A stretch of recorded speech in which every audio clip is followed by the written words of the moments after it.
Baik, Assalamualaikum warahmatullahi wabarakatuh. Saya Muhammad Naimullah bin Abdul Aziz. Boleh panggil saya Naim. Saya pelajar daripada Universiti Teknologi Mara UiTM Shah Alam. Pelajar semester 6 dan sedang melanjutkan latihan industri di syarikat PJT Holdings Sdn Bhd.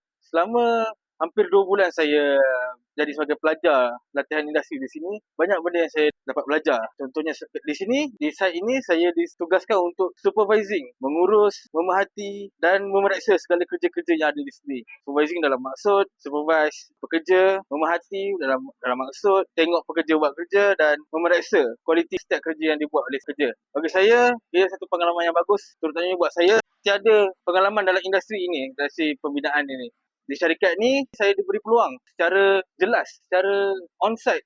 Saya diberi tugas macam pekerja sebenar. Saya dapat mengurus sendiri. Kalau saya silap, ada supervisor yang akan betulkan saya. Kalau saya tak tahu, saya boleh bertanya kepada supervisor saya, engineer saya.